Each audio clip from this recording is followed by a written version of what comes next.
The next day the situation on our front changed dramatically. A powerful German and Romanian offensive began with the forcing of the Prut River. Squadrons, having received a new combat task, one after another went to the area of Iasi. The day was hot and tense. Having refueled with fuel and ammunition, our unit again flew to storm the enemy troops. In front of the link under the command of Fyodor Atrashkevich, and behind him, in a column, the rest. Before the crossing we noticed an accumulation of the enemy tanks, cars, artillery. Towards us the tracks flashed. Having broken through their barrier, we threw bombs with diving, fired at targets from machine guns. With the gain of altitude stretch out one after another in a circle, dive again. Under us burning cars in all directions run and fall infantrymen. Anti-aircraft fire raging. Suddenly, behind the front plane stretched a stream of smoke and fire. Atrashkevich was leading the group. It means that his machine was hit by an anti-aircraft gun. How my heart ached at that moment.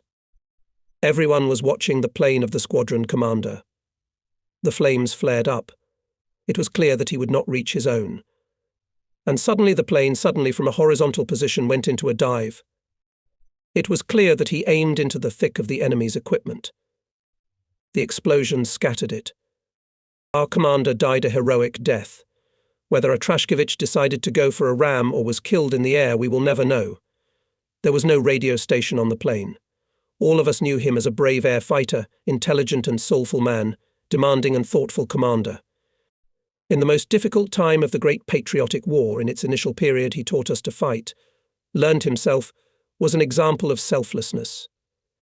Above all, Fyodor Vasilievich valued in a fighter the ability to fulfill a combat mission to the end, developed in pilots' courage and boldness, initiative and perseverance. We respected the commander, valued his word, valued his assessment and advice. The commander's death caused fury in all pilots of the group. We were diving on anti-aircraft batteries, ready to ram them with our MiGs. Each strived to accurately smash the enemy, all the skill put into the attack.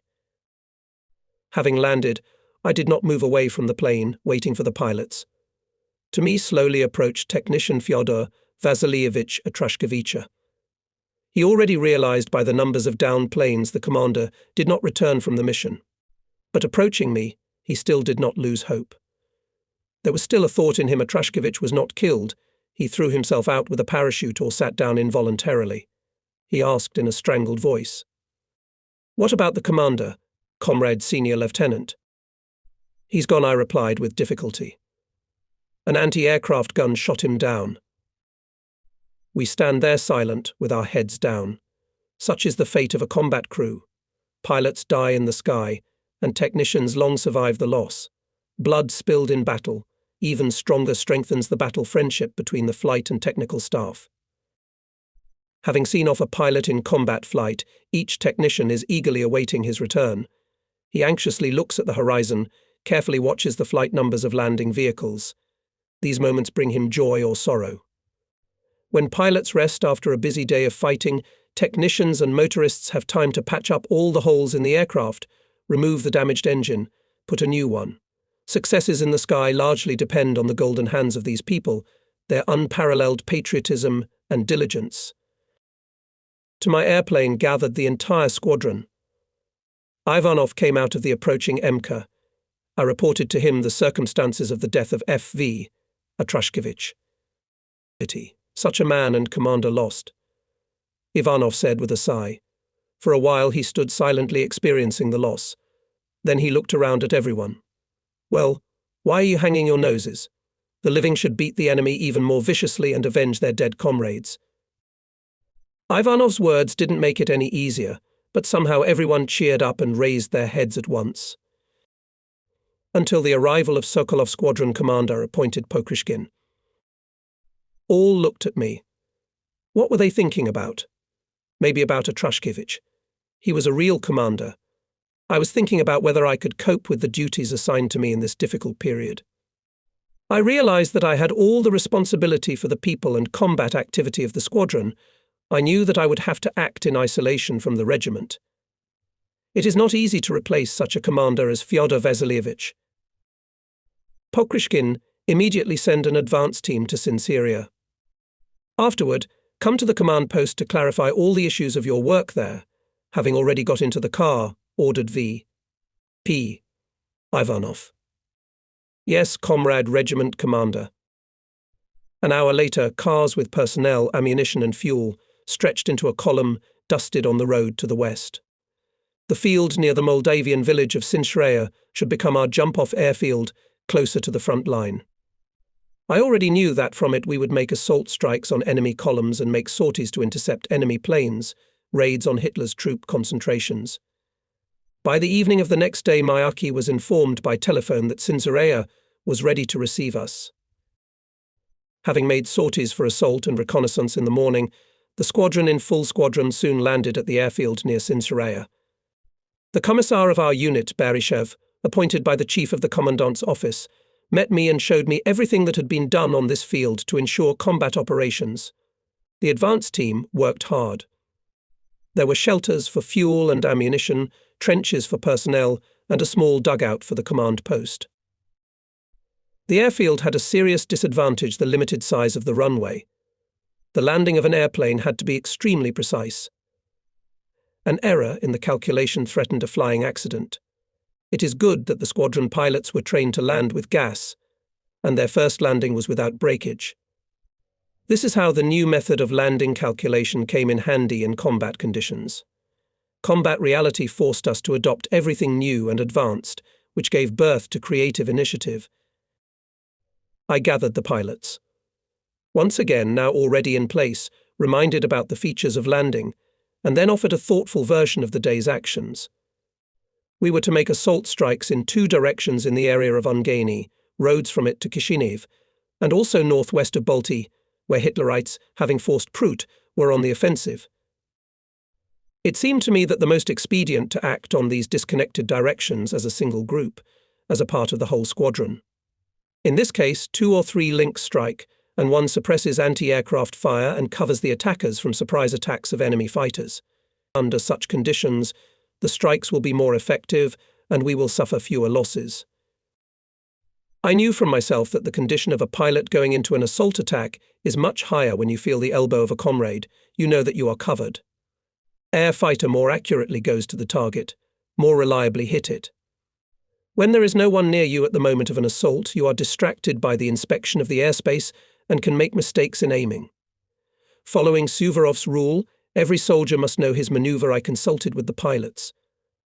They fully approved of my suggestions. Having finished refueling planes, fly out to attack 8. From above we are covered by a couple of MiGs. Here is already under us the enemy. The road from Ungaini to Chisinau is full of cars and artillery.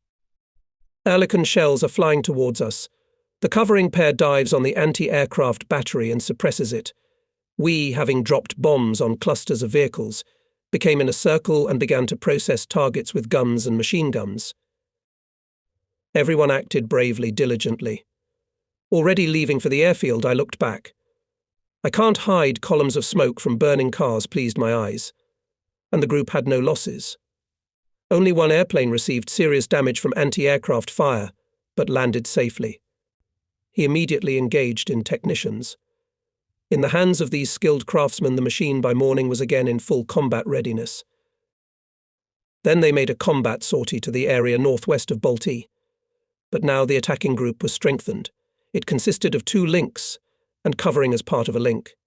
The raid just conducted showed that a pair of MiGs may not be enough to suppress the anti-aircraft guns. Until the evening we made several combat sorties. Then the squadron landed in Mayaki. The command did not dare to leave us at the airfield for the night because of the lack of proper security. The front was very close.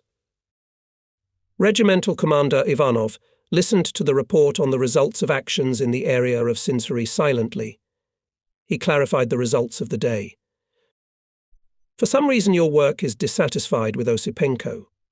He thinks that you have not done enough raids. How little. Each pilot had twice as many sorties as it was set. He demands to attack in platoons, uninterruptedly, in every direction in the area of Ungaini and northwest of Balti. It will be pinpricks. In a couple of days, perhaps, we will be left without airplanes. The commander of the regiment once again, going into details, asked me about each flight, its results, the presence of anti-aircraft facilities of the enemy, meetings with enemy fighters. Apparently he came to a certain conclusion. Well, all right. Act like this and continue. Conversation with the division commander, I'll take over. For tomorrow you have the same tasks. And now rest. On the way to the dining room, thoughts involuntarily returned to the evaluation of today's actions of the squadron, which gave the commander of the compound. The pilots went through the heat of anti-aircraft fire, did everything possible to help our infantry, inflicted tangible damage to the enemy. We did not lose a single airplane, and yet the division commander was dissatisfied with the results of our combat work. Why? I understood the desire of the leadership to throw all forces, effectively use all means to delay the Nazi offensive, but the capabilities of fighters should be used wisely. Of course, it is impossible to send bombers to this scorcher in the daytime. On obsolete machines, SB gas tanks are not covered with rubber projector, and even from a bullet or shell they burn like torches. It is right that they strike mostly at night, so the fighters will have to take on enemy troops in daylight assaults. But tactics must be effective. I was confident in the correctness of the squadron and decided to build the same combat order tomorrow. Assault strikes of the entire squadron on the advancing enemy justified themselves in the new battles. The day passed tensely, among machine gun and cannon tracks, bursting shells. In this dance of death, everyone could die at any moment. But the soldiers bravely and courageously crushed the enemy. In one of the sorties, an anti-aircraft shell exploded in Dovmy's airplane. The pilot managed to eject from the burning MiG. We saw that he landed by parachute where he had dropped the bombs. It was difficult to determine whether Dovmy reached the ground alive or not. Already in the evening, having made the last sortie to attack the enemy, breaking through to Balti, the squadron had to refuel with fuel and ammunition and fly overnight to Miyake. I decided to use this opportunity to go behind Balti and search for enemy planes there, or to storm the targets on the ground. This decision met with full approval of the pilots. First of all, we sent to Miyake the planes that were damaged in today's battles. And then the 5 took a course to Balti. I paired with Lukashevich, flew at a height of 1,000 meters, and the link led by Darchenko 300 meters above us. The setting sun, smoke from the burning villages, dust and cinders prevented us from searching for targets in the air and on the ground. And nevertheless, on a country road we found a small column of cars. It was heading towards Balti. Having given a command to the group of airplane evolutions, I steeply descended to the target. At an altitude of about 600 meters, I noticed a German scout and adjuster Henschel 126 on the light background of the sky above us. Immediately realized that he was below us. We did not notice him against the dark background of the ground. Now he is higher and his crew can't see us. We should take advantage of that. It's a very tempting and important target. It must be carrying data on our troops. Knowing the high maneuverability of the Henschel, that it can easily elude a high-speed fighter, I decide to sneak up on it from below, camouflaged by the ground background. The maneuver was a complete success. The crew of the enemy scout did not notice the attacking MiG. Approaching the Henschel at 70 meters, I opened fire. The twilight sky was streaked with bright fire trails. They penetrated from below the fuselage and engine of the scout. Some white sheets flew past me. What is it? But immediately I realized that they were pieces of Dural. Henschel fell into a steep spiral, and leaving behind a long plume of black smoke, began to fall to the ground. After the attack, looked around carefully. There were no enemy airplanes in the air. I decided to follow the fall of the scout. This time the observation of Henschel was not in vain. At the very ground it came out of the spiral, and with smoke behind the tail pulled to the west. Cunning bastard. He's trying to get away. No way. I throw the MiG in to dive and catch up with the Henschel. The anti-aircraft machine gun trails are flying all around me. It's from below trying to help there. The enemy airplane is in my sights. And then suddenly something hit my plane, burned my chin. The swirls of the air jet splattered blood across the plexiglass of the lantern. Apparently I was attacked by Messerschmitts, I thought, and quickly glanced back. There, behind me, Lukashevich. So hit the anti-aircraft gun. I did not stop pursuing the Nazi scout. I catch up with Henschel and pierce it with a line of BS and schkas. Soon I see how it crashed into the ground and, turning over, exploded. I direct the MiG to gain altitude left combat turn. But what is it? From the southwest, towards me and 100 meters above me, another Henschel 126 is approaching. Apparently, it is replacing the one that is already burning on the ground. It flies quietly, not noticing our pair. I decide to repeat the maneuver. Also camouflaged by the dark background of the ground, I sneak up to him under his belly and shoot him with a line of all weapons. The Henschel immediately went into a corkscrew. No, you can't fool me. The first one already tried to get away. It didn't work. With a vigorous flip, I bring the MiG into vertical dive and try to catch the corkscrewing Henschel in the crosshairs. And then I see how the ground is rapidly closing in on me. Instantly, I make a jerk of the control stick, and from the huge overload of the MiG, coming sharply out of the dive, I lose consciousness. I woke up when the airplane at the very ground had time to go into horizontal flight. I went upwards in a right combat turn and looked for the attacked enemy airplane. I saw it burning on the ground. At the same time, I found out that there was no sliding part of the cockpit lantern above me. The oncoming jet of air was hitting me in the face. Then I realized what a huge overload was on the way out of the dive. The sliding part of the lantern had blown off. How could I withstand it? I made a decision on the damaged airplane not to make an assault strike on a ground target and to leave for Miyake. After turning into the parking lot of the plane, Vakhnenko ran up to me. He stared at me anxiously. "What's wrong with you? You have blood all over your face." "It's nothing." The bullet caught my chin. "The car's been hit pretty bad. There is enough work for the whole night," I answered him, with difficulty getting out of the cabin. Soon at my MiG gathered pilots of the squadron. The ambulance arrived.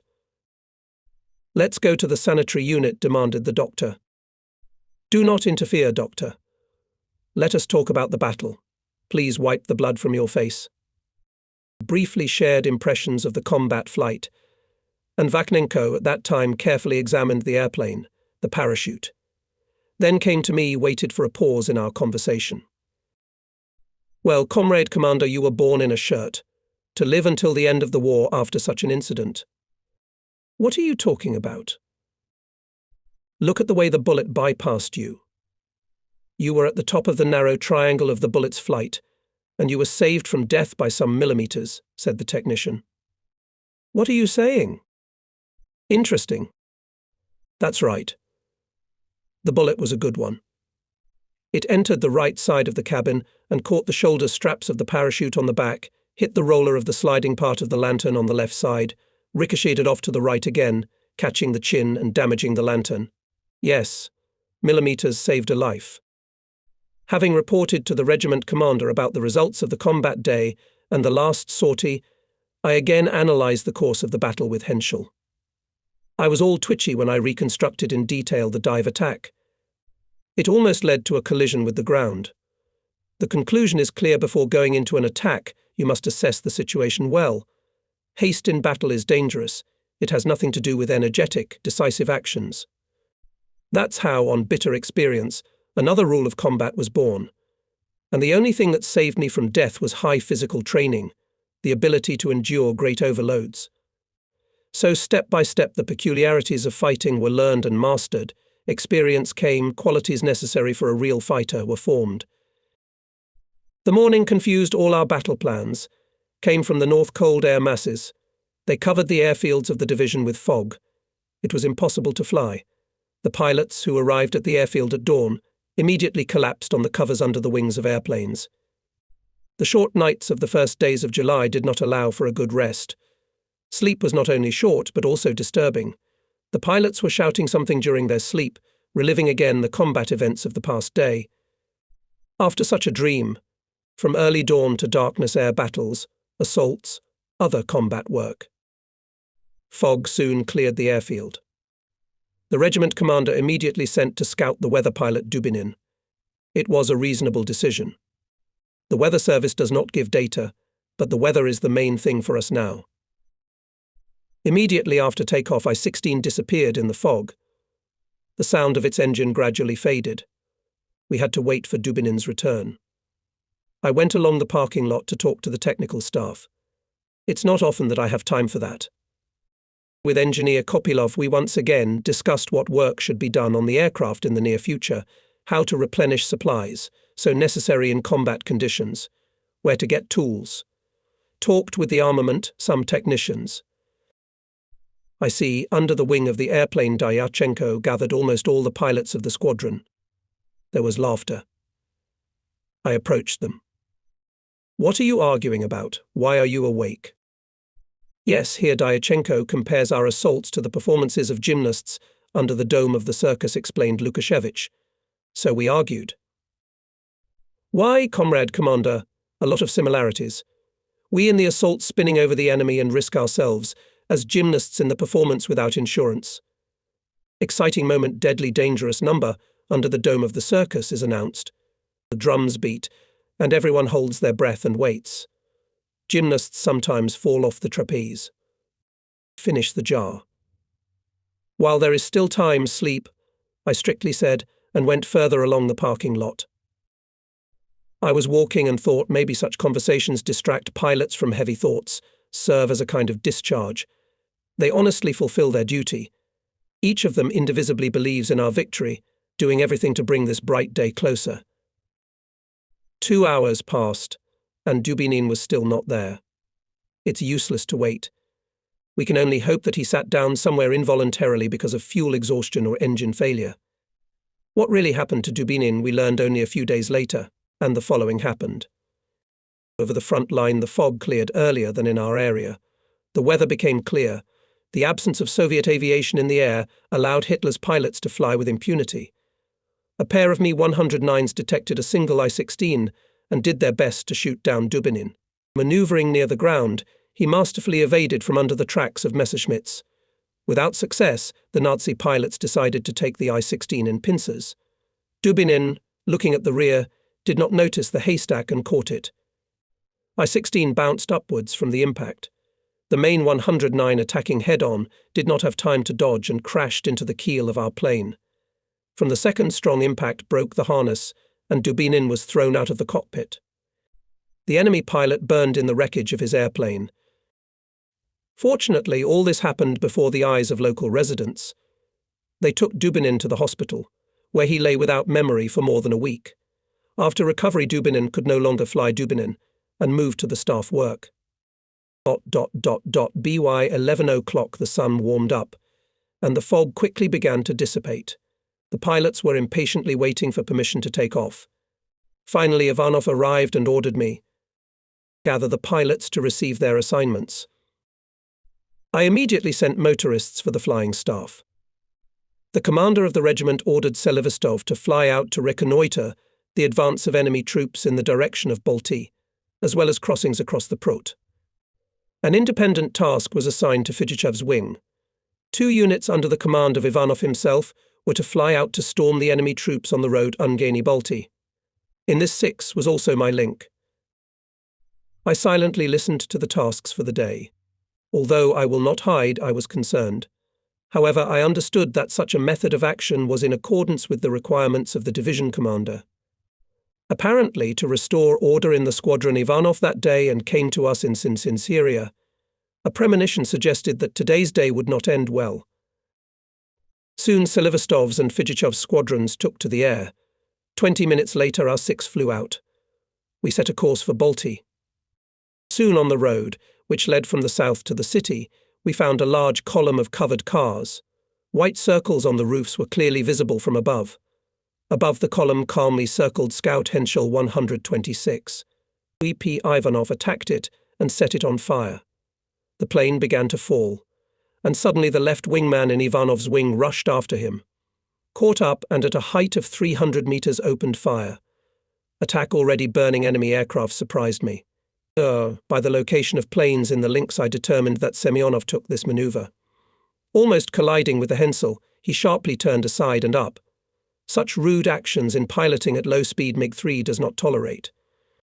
The airplane immediately fell into a corkscrew. The low altitude did not allow to bring the fighter into horizontal flight. It crashed into the ground and exploded. Not far from the fallen MiG collapsed and Henschel. What pushed Semenov to attack? If our planes had a radio station, Ivanov or I would have yelled at the pilot. This event, which occurred literally within a minute, stunned all the pilots of the group. But under us was an enemy column of vehicles. We had to act immediately. Ivanov put the plane into a dive, and we, stretching behind him, rushed to the target. After the first strike, several cars caught fire. Repeated approach to attack burning cars were added. Anti-aircraft opposition was weak, and it was possible to continue the assault. But I had a thought. Henschel, at the time of the attack on him, could radio to call fighters. What if they suddenly appeared? After the second attack, scrutinized the southern part of the airspace. As I suspected on us, smoking engines from working on the afterburner rushed 8 Messerschmitt. Without wasting a minute, jumped out in front of our group, shaking the airplane warned of the danger. Then I rushed towards the Messers with a combat turn. No one followed me. Ivanov built a group and took a course for Sinseria. It was, apparently, a reasonable decision. And now I had only one way out of fight. 4 Messerschmitts aimed at my plane, and another went to catch up with our group. The fight was divided into 2 hotbeds. I spun under the clouds on turns. On vertical maneuvers did not allow to go to the black storm clouds. Here's one of the Me-109s almost in my sights. It is only necessary to take a reproach to bring the crosshairs ahead of the engine. I slightly pulled the control knob, and my MiG, trembling, began to enter the corkscrew. By giving the handle away from myself, went into a dive and, having accelerated the airplane, vigorously went up the hill. Thus transferred the fight to the vertical, a more desirable way for me. Messerschmitts tried to catch me in the sight, circling on the horizontal. Skipping between them, flew into the clouds. I tried to go down by turning over, hanging on the shoulder straps. Suddenly I feel point blows on my forehead. I guess it's hail. I have no sliding part of the lantern, it was torn off in yesterday's battle. These thoughts flashed through my mind in a moment, and here I am diving out of the clouds. My plan was successful. Right in front of me I see Messerschmitt. I energetically bring the plane out of dive and shoot the Nazi at point-blank range. Immediately I brought the airplane down again. I did it just in time a shell track passed by. I went out again on the hill. I see a downed Me-109 rushing past me with a long plume of smoke. Hitler's pilots reduced activity and made cautious attempts, dodging attacks, to draw into the battle on horizontal maneuvers. I knew that the Me-109 had advantages over the MiG on turns and continued to drag the Nazis to the vertical. After a few minutes, Messerschmitts turned around and left in the southern direction. I still maneuvered for some time, surveying the surrounding space. Seeing neither strangers nor ours, I spiked down to the ground and headed for Sinseria. The landing was difficult. My fighter almost rolled over the edge of the runway, where the damaged airplane was standing. By the number on the board determined that it was scapitized hit in the trench MiG Selivestov. This was not enough for our squadron, thought bitterly. Semyonov died, Selivestov scapitized. A bad start to the combat day. However, on the ground I learned that this was not all. When our group was leaving after the assault, the Messerschmitts pursuing them shot down the wingman of Viktor Petrovich Ivanov. Junior Lieutenant Ovsyankin made an emergency landing with retracted landing gear on the field. Squadron engineer Kopilov, seeing how saddened I was by this news, concluded, "Do not be upset about these breakdowns. By morning we will repair. The airplanes will be in service." Of course, most of all we were worried about Semenov's death. In my memory I again reconstructed the whole picture of his attack. Now I had no doubt that the main cause of the disaster was his poor knowledge of the peculiarities of the MiG operation. This was manifested by Semenov in the battle near Ungeni, where he gave the engine afterburner without first lightening the propeller. And now he was attacking at low speed and tried to sharply avoid collision with a burning Henschel. The war did not give us time to retrain for the new technique. My memory took me back to the first days of the war. Fyodor Kurilov, an inspector of the regiment on piloting technique, made a similar mistake in piloting a MiG in front of all pilots. His group was approaching the airfield after a combat mission. One of the pilots violated the landing order. Fyodor Kurilov, with a gain of altitude, turned the plane to the side, and the MiG instantly flipped into a corkscrew. 200 meters of altitude could not save even such an experienced pilot. No matter how hard it was, there was no time to grieve. We have to fulfill combat missions. Again, we went to attack the enemy, who came close to Balti. There were a lot of targets. We quickly used up ammunition. After the group landed, the squadron Commissar Bereshev and engineer Kopilov hurriedly came to me. I see anxiety in their eyes. What happened? Why so quickly returned? They ask. Soon we will not waste time on the route at all. Immediately after takeoff, we'll go on an assault. In a couple of days, the enemy will capture Balti. That's it. Get ready for relocation to Myaki, I explained.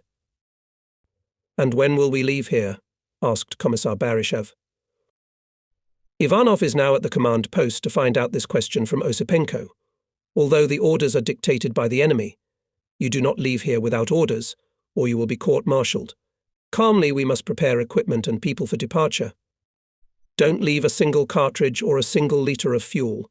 What you can't take, burn and blow up, including our command center. The technical staff had not yet had time to refuel all the planes with fuel and ammunition, as they heard a rumble, and then saw a group of German bombers. Jumping into the cockpits, started the engines. Dyachenko and Lukashevich flew out with me. The rest of the planes were not ready for takeoff. I thought that the enemy aimed at our airfield, but the bombers were heading for Kishinev. We rushed to intercept them. Our trio attacked a group of 7 U-88s. I and Dyachenko immediately shot down 2 bombers. Junkers, having dropped bombs in the field, began to turn abruptly, but our wing went on the attack again. Only I was about to open fire on U-88, as on the right of my airplane was a trace of bullets and shells. I went down. Just then I saw an Mi-109 pass over me. Dyachenko, targeting the bomber, did not have time to get out from under the blow of the suddenly appeared 4 Messerschmitts. His airplane broke the depth rudder control linkage. It is good that Lukashevich came to the rescue. He shot down the Messer and saved his comrade in arms. But Dyachenko's situation was, to put it bluntly, catastrophic. I saw how his MiG went into a dive, and Dyachenko still did not jump out of the cockpit. The ground was approaching, there was no parachutist. Jump. Dyachenko, jump, I shouted, even though I knew he would not hear me. Dyachenko, in these difficult conditions, did not lose composure, acted trimmer depth rudder. Already at the very ground, his plane sharply came out of dive and slowly turned in the direction of the Myaki airfield.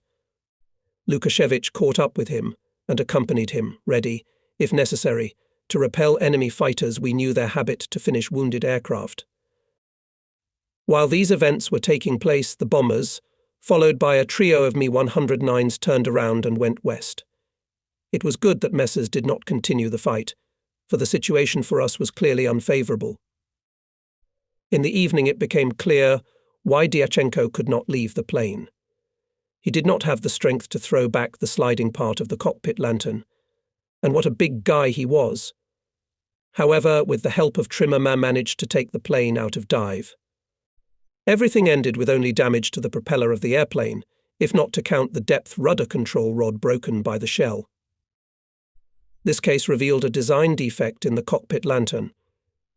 It turned out that at speeds of more than 400 kilometers per hour, the cockpit cannot be opened.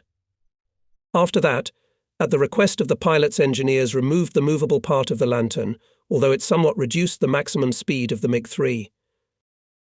Yesterday, returning in the evening to Myaki, our unit on its own initiative wrapped up behind Balti and conducted an air battle with Henschels.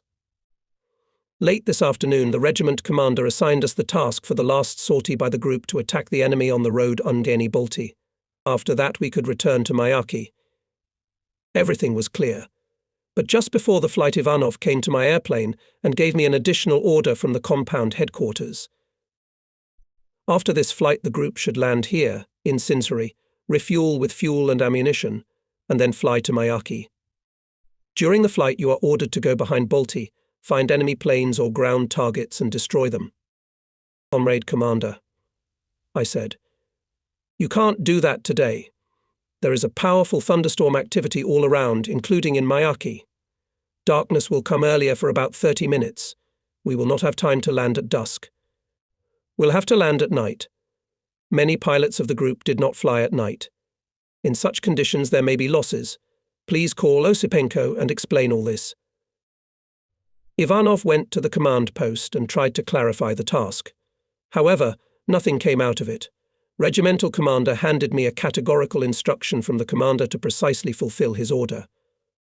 Act reasonably, advised Ivanov. As it turns out, comrade commander, there are no guarantees here. Having successfully carried out the assault, we landed in Sinsirai, refueled and flew out 5. At the approach to Balti, a black thunderstorm wall stood before us. Lightning flashed frequently. The edges of the clouds were lost on the left at the Prut and on the right at the Dniester.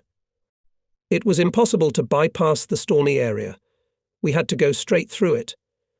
In flight, I suddenly remembered a case before the war. EP-5 tried to land on our airfield in a thunderstorm. A lightning struck it in a circle before landing, and a ball of fire, instead of an airplane, fell to the ground. I involuntarily imagined that someone from our group would also crash into the ground with a fiery comet. If I turned around and did not go after Balti, I would be accused of cowardice. I'd rather die than be labelled as such. That's right. Before the flight, I ordered the pilots, in case the group entered the clouds, to turn around beforehand and strictly maintain the course, according to the compass. At my command, the airplanes increased the intervals and entered the clouds. It was an absolute hell. The airplane was tossed from side to side, lightning flashed, cutting through the gloomy darkness with flashes. I realized that the main thing now was to keep the course accurately. Minutes passed. It began to lighten up ahead. Suddenly we emerged from the black clouds.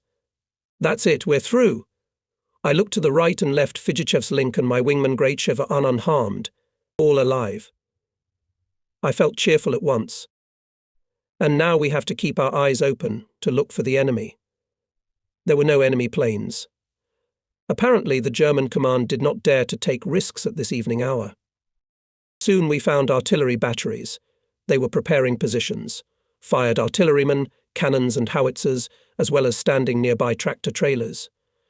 Now the course to their airfield. Again we are stabbed in pitch blackness. But this test is over. We set a course for Miyake. With every minute of flight it is getting darker and darker. The settlements on the ground are hardly visible. We must not lose our bearings. When crossing the Dniester by the familiar bends of the river, I determined that we had dodged to the south, although the compass kept the course accurately.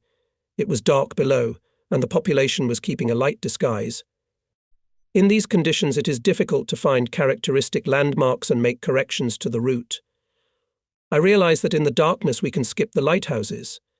I decided to go straight to the intersection with the railroad Odessa-Kotovsk and there, along it to the north. However, my plans were almost confused by Fidjichov, who was walking to the left. Suddenly he turned abruptly, with a decline to the left. He was followed by his wingmen. They were poorly visible against the dark background of the ground. I directed the MiG in this direction, but the link has already disappeared in the darkness. It was useless to search the area, and there was no time for that. I decided to fly as planned. Our pair precisely kept the course and went to Kotovsk.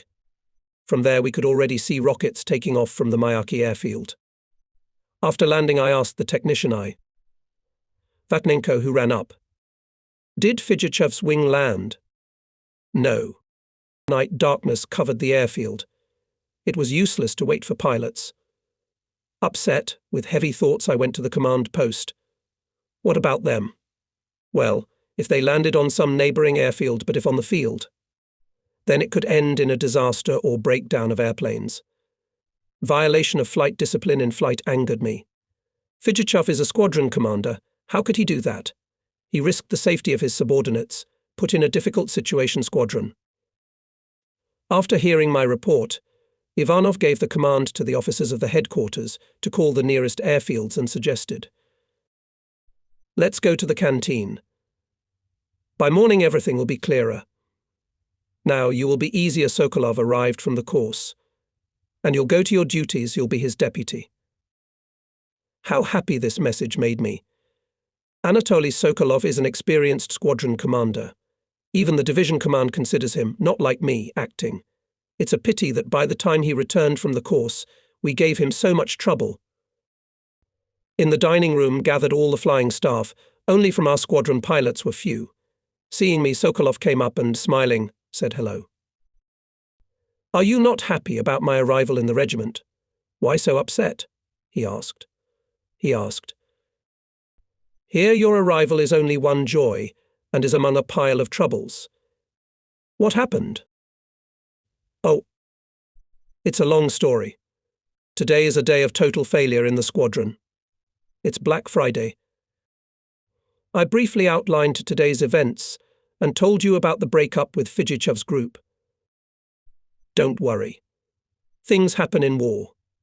We'll find a link, and it's not hard to repair airplane propellers. Tomorrow there will be something to fight on. Stepan Nazarov, the commander of the 3rd Squadron, passed by the table. He stopped, warmly greeted Sokolov, then nodded at the table and said with a grin. Situation. 2 commanders of 1 squadron are quietly refueling, and the pilots, poor guys, are sitting somewhere near their broken planes. Listen, Stepan. Stop teasing. Ahead of me, Sokolov interrupted him. I was only joking. War is not a comedy. This is Semyonov's place. And he was killed in action today, I added. Please excuse me. I knew nothing about Semenov. Soon Nazarov withdrew. We talked to Sokolov. Hello, comrade senior lieutenant, came the voices of Dyachenko and Lukashevich. We congratulate you on the completion of the course and your return to the regiment.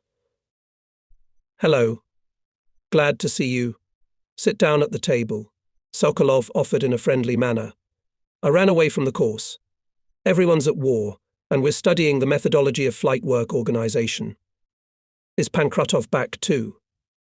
I inquired. No. He was left as an instructor of flight training courses.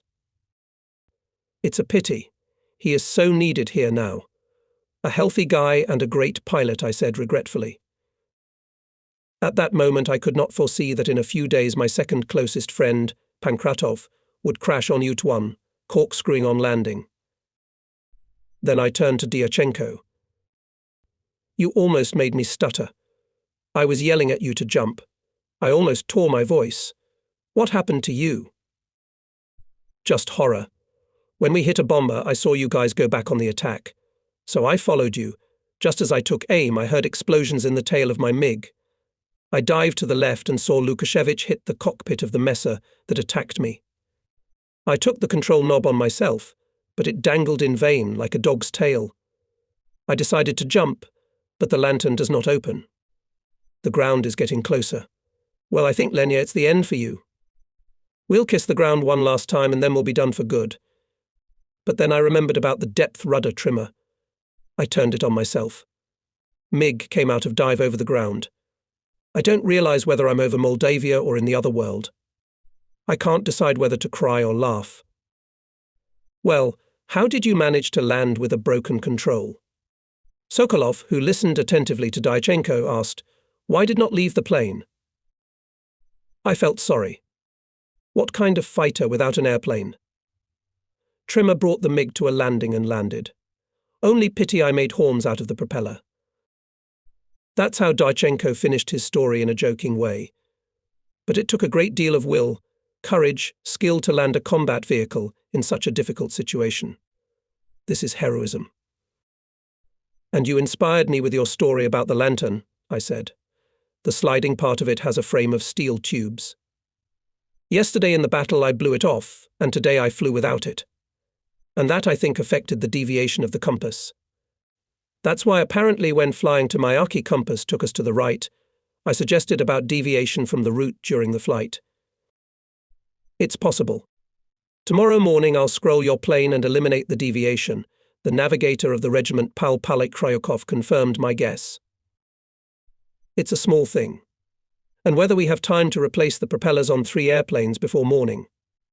What else will Fidjichov give us? I said bitterly. Today, in honor of your return, broke wood.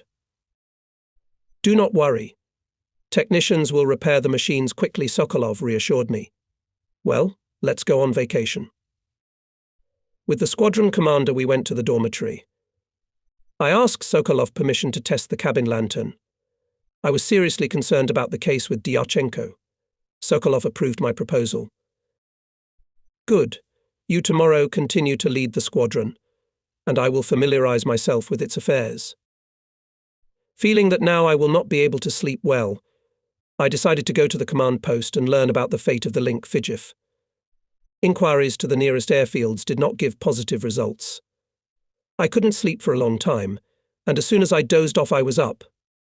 In the morning, Sokolov heard my report on the state of affairs in the unit, on combat activity since the beginning of the war, on the causes of death of flight and technical staff. After that he talked to each pilot, engineer of the unit. And I, using my free time, performed a flight to test the aircraft lantern.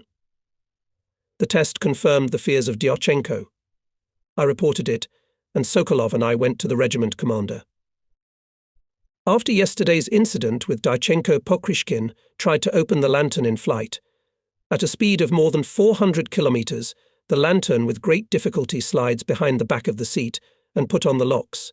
At about 500 kilometers, and more, the pilot is unable to move it from the forward position, Sokolov reported to the regiment commander. Yes, a serious defect. And what are we going to do? Ivanov asked uncertainly. We need to check again. If confirmed, then all aircraft will have to remove the sliding part of the lantern, fly without it, said Sokolov. I see that Viktor Petrovich is thinking. I understand that it's not easy for a unit commander to take such a decision. Comrade Regiment Commander, the pilots will be trapped if the airplane is damaged. They will not be able to leave the diving or burning machine at high speed. This will have a negative psychological effect and will affect the combat activity. I firmly believe it is necessary to remove the sliding part of the lantern and fly without it, I supported Sokolov. But this will reduce the maximum speed of flight, Mig thought aloud regimental commander, realizing what responsibility he takes on himself, supporting these proposals. Speed will be reduced slightly, but the pilots will retain the guarantee to leave the plane in critical cases. And that's more important. All right, I'll consult with the engineers, fly the plane myself, and then give instructions. Defects must be reported to the factory immediately. A few hours later, the technicians removed the sliding part of the lantern from the cars. This subsequently saved the lives of many pilots. By lunchtime came the message that Fidjichov's squadron made an emergency landing on the flight deck under construction. The pilots landed safely near Kotovsk. Only one machine was slightly damaged. They immediately went to the Makar with technical staff and gasoline refueler. The whole squadron looked hopefully in the direction of Kotovsk, waiting for the arrival of the Link, and it was as if a huge weight had been lifted off me. 3 airplanes appeared from the southeast. When approaching the airfield, we saw UT-4, escorted by 2 Seagulls, was flying. We realized that the division commander had flown in with Inspector Sorokin, acting as chief pilot. He called the squadron on the phone and summoned me to the command post. I went and thought some special assignment or to talk to the division commander. I felt no personal guilt for yesterday's day. At the command post stood with a clearly dissatisfied look Osipenko. Next to him Ivanov. No sooner had I reported on my arrival, as the commander of the compound with irritation asked, "Where is your squadron?" From the question I was even a little taken aback. "What are you silent? Why lost the group?" 6 airplanes ready to fulfill the combat mission. Fidjichov's squadron is already landing. I nodded toward the strip. In half an hour it will also be ready to perform the task. Pilot Semyonov died yesterday in an air battle. Why did you lose your group yesterday? The group fell apart when returning from a mission at night. In these conditions, Fidjichov's wing broke away and, not finding its airfield in the darkness, landed involuntarily. I tried to explain the situation. What night? Ivanov. What's he saying? He's confusing twilight with night. With thunderclouds, darkness comes almost half an hour earlier. Every pilot and meteorologist knows it well. When we were ordered to fly the mission, this was not taken into account, I replied, trying to deflect the blow from Ivanov. You know that. And don't you remember how our Su-2 was shot down? That was my fault. But for this misdemeanor I had already paid for it with 6 downed enemy planes. The conversation went on, as they say, on and on. I did not hold back, talked about the unwise use of fighters, the dispersal of forces, caused censure of the commander of the compound. Ivanov. Squadron, he cannot be trusted. Prepare an order to remove him from the commander, concluded Osipenko. He is the deputy. Until Sokolov's return was acting as commander, explained Ivanov. And from the deputy must be removed. Demote him to squad leader. Let him first learn to manage the link. Feeling that in irritation I got cocky, asked permission to go. Osipenko waved at me and went to the command post. And I hurried to the squadron. Well, how did we talk? Sokolov asked me on my return. This conversation will remain in my memory for a long time. How did the conversation end? Osipenko remained commander of the division, and I became a squadron commander. Why did you argue? I wanted to tell the truth. I'd like to go to battle now. You can't fight with such a mood. Anger leads to rash actions. We must calm down, Sokolov advised. Just at this time the squadron commander approached Fidjichov, reported on the arrival. Sokolov interrupted him and strictly asked, why from the leading pair left? And where did he lead us? Fidjichov nodded in my direction. I landed at my airfield. And where did you go with your link? And why did you land in the field, Forst? I asked with irritation. Comrade Fidjichov, that it was the last time. Warned Sokolov, on Kolkin-Gol for such actions were put on trial. You are saved only by the fact that the unauthorized act was without a serious flying accident, warned Sokolov. A guilty expression appeared on Fidjichov's swarthy face. Even the sideburns on his cheeks lowered.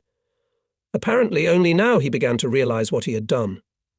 Sokolov's words frightened him. Do you understand? The commissar raised his voice. Understood, comrade senior lieutenant. Go and prepare the formation for the flight. Sokolov and I silently considered the situation. Now we'll get a combat mission. It was not clear who will lead the unit into battle. Sokolov is still familiarizing himself with the cases, and today, to lead the group is not ready. I understood the reason for the dislike of the division commander. It was caused by my decisions on the implementation of assaults by the full squadron. In the early period of the war, a serious test, battle test, was subjected to all pre-war tactics of aviation. Unfortunately, not all commanders, especially in our unit, were able to critically evaluate the experience of the first battles, to adopt the best, to make the proper conclusions. The abundance of tasks that were set before the aviation units, the inability to choose the main direction of the strike, to take responsibility gave birth to the dispersion of forces and means, led to unnecessary losses, to low efficiency. But they realized it not immediately. It turned out that the leadership of the division, in which we were then, did not participate in combat operations, did not rely on the opinion of those who directly fought with the air and ground enemy. I was reassured only by the fact that during those difficult days we managed to inflict serious damage to the enemy to some extent, preserving the personnel and equipment of the unit. From these first battles we learned a lot, gained not only combat experience, the conviction in the need to be more decisive and bold in a new way to build maneuver, tactics. In the difficult conditions of intense battles grew the consciousness of high responsibility of each commander and fighter for the outcome of the battle. Of course, at that moment much was still unclear, had not received a conscious and deep thoughtful decision. Approach to the new was born in a critical assessment of existing shortcomings, and this was very important in the formation of combat pilots. Cognition of themselves in combat was just beginning, was passing, if I may say so, the initial stage. That day our squadron, as well as the whole unit, stormed the enemy columns on the roads. The enemy was advancing on Kishinev and Balti. The Soviet troops were slowly retreating with heavy fighting. They sought to hold these largest cities of Moldavia, with the loss of which the roads to the Dniester were opened. Platoons had already made 2 sorties for assaults. I was not allowed to go on combat missions. I patiently waited for the commander's decision, realizing that it was not accidental. In the second sortie was shot down by the link commander Vitaly Dmitriev. Having thrown himself out of the burning airplane, he parachuted down to the enemy location. Soon I was urgently summoned to the command post by Matveev, the regiment's chief of staff. "That's it, Pokrishkin. You have a responsible task to determine exactly where our troops are now defending in the areas of Kishinev and Balti." "I see. Give at least approximately the front line in these areas," I asked. "You what? Nobody knows it now. Here you are ordered to determine it. Take the wingmen of Dmitriev's link and carry out the mission. Do you know that Dmitriev was shot down?" "I know. If we fly individual assault missions, we'll lose a lot of men." The task was not an easy one, but I was glad to get back into the combat work full of surprises and risks. However, the composition of the established group made me think. Dmitriev's wingmen, seeing with their own eyes his burning airplane and landing at the enemy, received a psychological shake. With such a mood, they now cannot engage in battle with the Messerschmitts, and on this section of the reconnaissance will certainly have to meet them.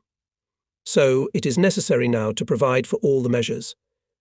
I calculated and decided to reconnoitre using altitude and flight speed.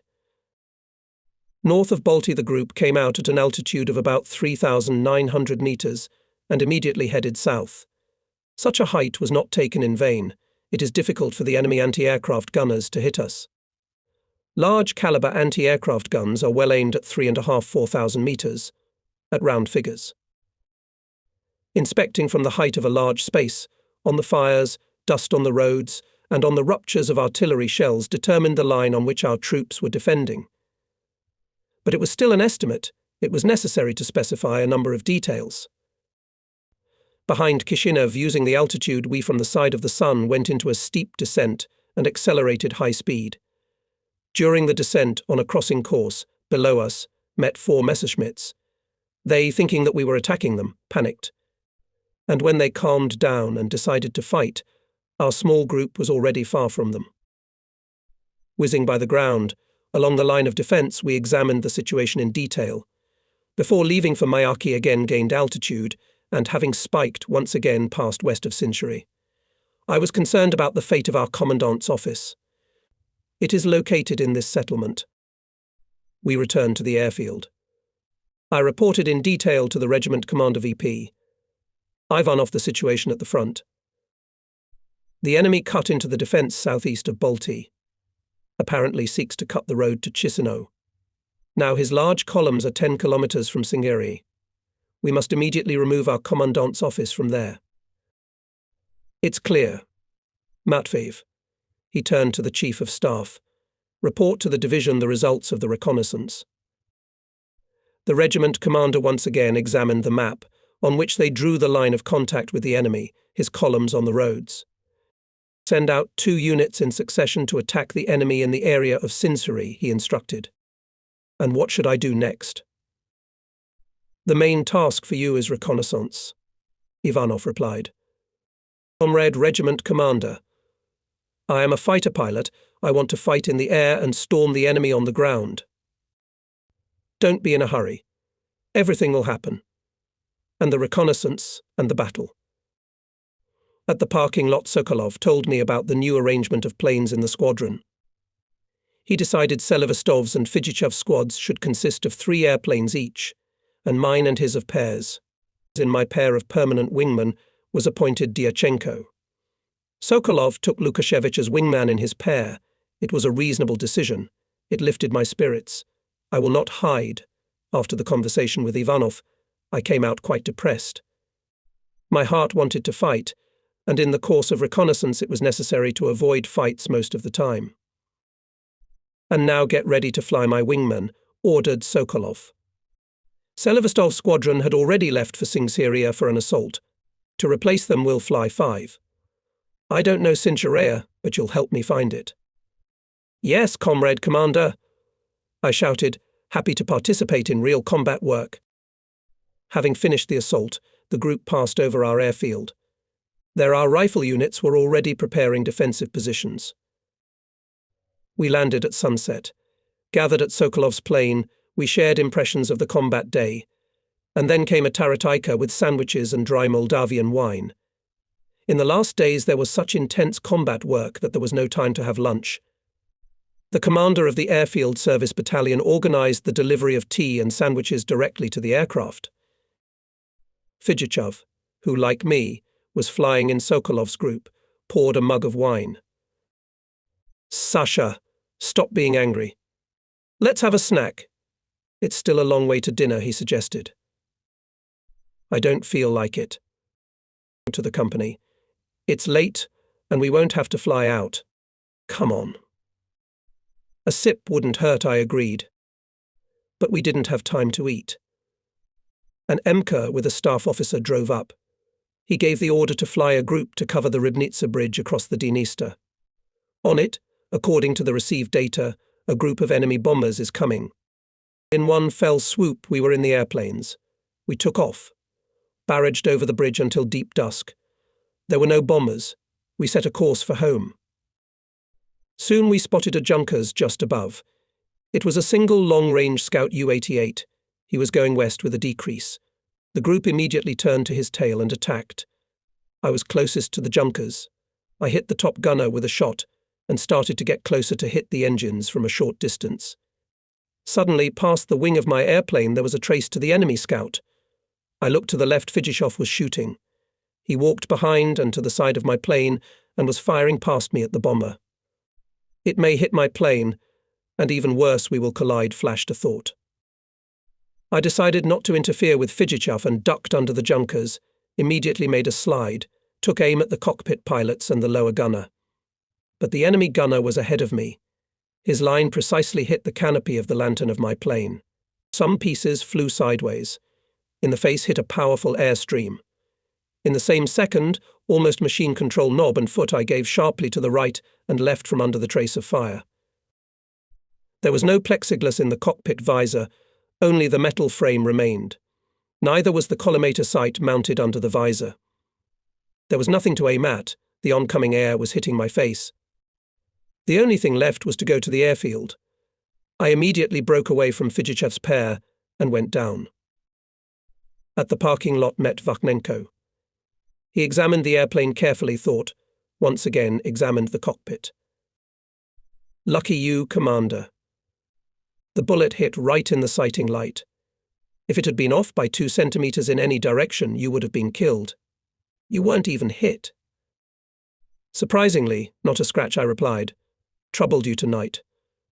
By morning the plane will be ready.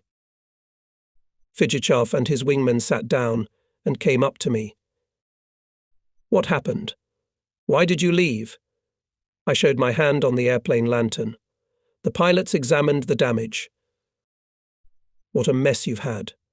You know why. Don't get so close. It could have been worse, said Fidjichov. That's not the point. You have to attack one target in succession, not one after another. And the glass of wine played its part. It slowed my reaction time. I realized that Fidjichov is now happy about the luck of the link. He would not understand my arguments. Translated the conversation.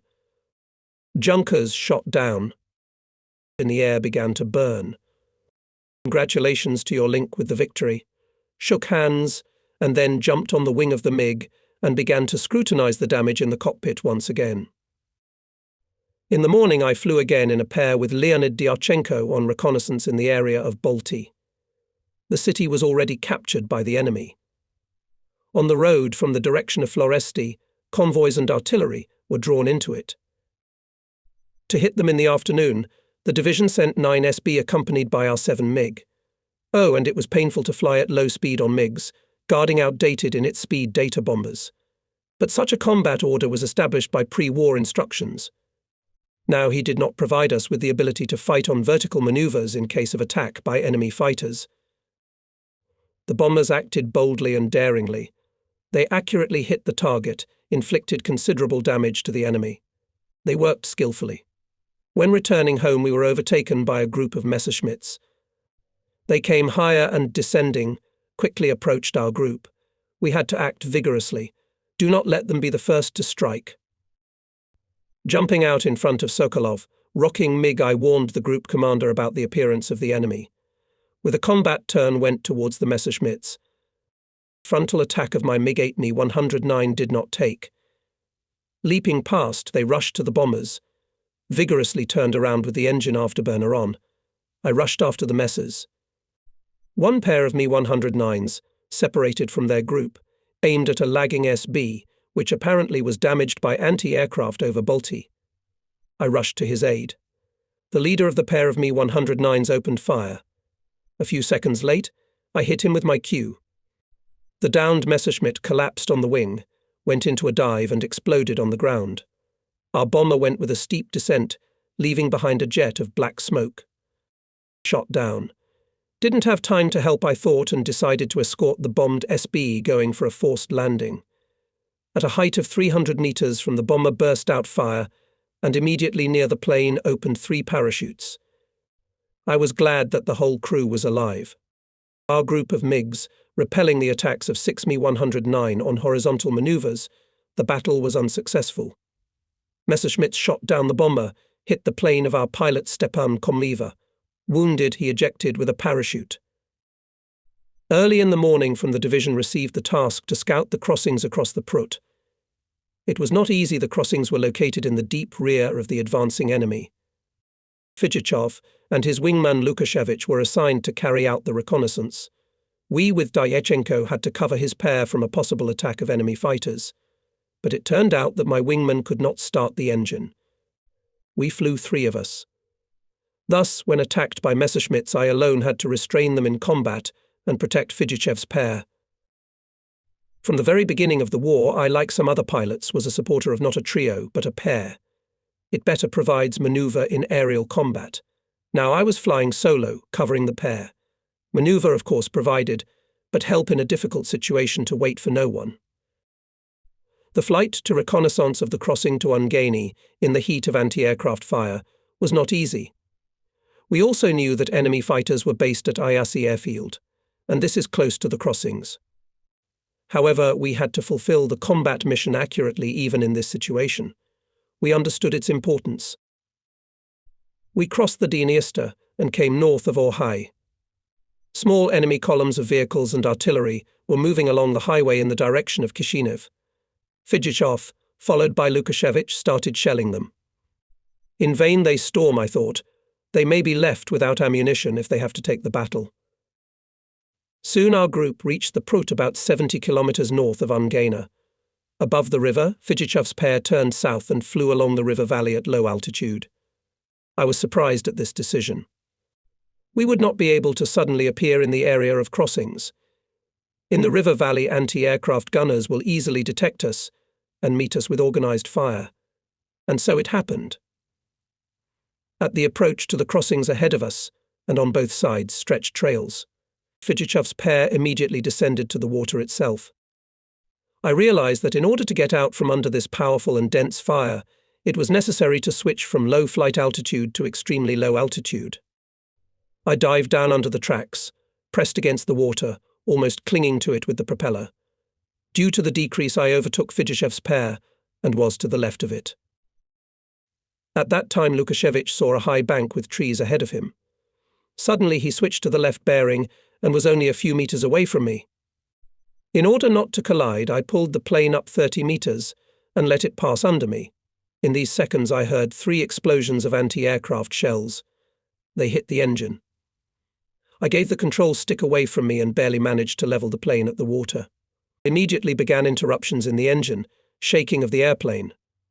Water and oil splashes appeared on the lantern visor. That's it. Hit. Now the airplane will fall into the Prut. However, the engine, although with interruptions, but pulled over the riverbed. Soon the crossings and anti-aircraft tracks were left behind. Ahead of me at low altitude removed a pair of Fidjichev. With difficulty gaining 70 meters of altitude, I followed them. I was sure that Fidjichev, seeing that I was lagging behind, would turn around. This is what a group commander should do according to unwritten laws. But the pair continued their flight, getting farther and farther away. Now even the lousiest messer could kill my plane with a short burst. The feeling of loneliness, danger for a moment restrained me. But I quickly coped with it and began to think how to proceed. I realized that the engine would not last long and I would have to land somewhere with retracted landing gear. I had to pull as close to the front line as possible so that I could get to my people in time, at least to pass the Dniester. If I don't make it in time, I won't be able to cross this powerful river in the midst of enemy troops. The shortest way to our troops is straight to the east. I'm turning the plane around with a slight roll. But ahead of me and to the left are columns of smoke. It's burning Kishinev. You can't go that way, there's still fighting for the city. There must be a lot of anti-aircraft guns, and in the air Messerschmitts. They'll kill us. I set a course to the southeast, bypassing Kishinev. As I know, Romanian troops are advancing here. The airplane is flying at low speed, the engine is working with interruptions, and on the fuselage on the left side there are streams of oil and water stretching to the tail. The instrument arrows show the maximum temperature. Soon the engine stops, and below me there are forested hills and not a single clearing. I look carefully, looking for a place to land with retracted landing gear. A large valley with a river appeared in the distance. I decide to land there. I need to protect myself. I shifted my goggles to my forehead so that the glasses would not damage my eyes. I tightened the harness straps. The oil and water temperature gauges went from maximum to 0. That's it. The engine's going to jam. With difficulty I pass over the hill into the valley and carefully turn the airplane along it.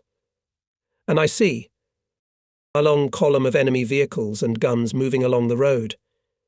Immediately I realized that this was the highway from Kushi to Kishinev. They say that in mortal danger, if you do not lose your cool, the only right decision is born. That's what happened in this case. I realized that it was necessary to pull over the column and the river, over a forested hill, only there my salvation. More with the rudder of the turn than with the roll of the airplane, I turn across the road and the river. Luckily for me, the engine is already on its last breath, pulling the airplane across the valley. Above the hill I heard a sharp scraping and blows something burst in the motor. But even in these moments my brain worked clearly, my hands acted confidently. I turned off the ignition to prevent a fire on impact with the ground. Through the control knob, resting my hands on the dashboard, I tensed up. The fighter plummets into the woods. The impact. And I blacked out. I woke up. I feel I'm alive. My first thought is, where are the Germans? Instantly I freed myself from the straps of the parachute. Overcoming the searing pain in my leg, with difficulty I get out of the cabin and load my pistol. There will be no choice here, it is better to shoot myself than to be captured. I examine the gun, and I listen. The morning silence was broken only by birdsong and the distant rumbling of cars under the hill. I have 2 magazines of cartridges. Life must be given more dearly, and now I must get out of here. With regret and gratitude I looked at the wrecked warplane. Wings and the rear half of the fuselage were lying on the sides. MiG faithfully served me since the beginning of the war. And now he took the blow on himself, saved my life. Goodbye, my battle buddy.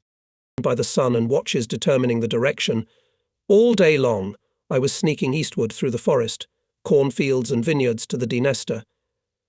I had to get there before the enemy created a solid front line. Night came. My leg was sore, but it was possible to move. I took a short respite. Then I looked up at the sky, found Polaris. I oriented myself and set off. It was past midnight when I reached the trail.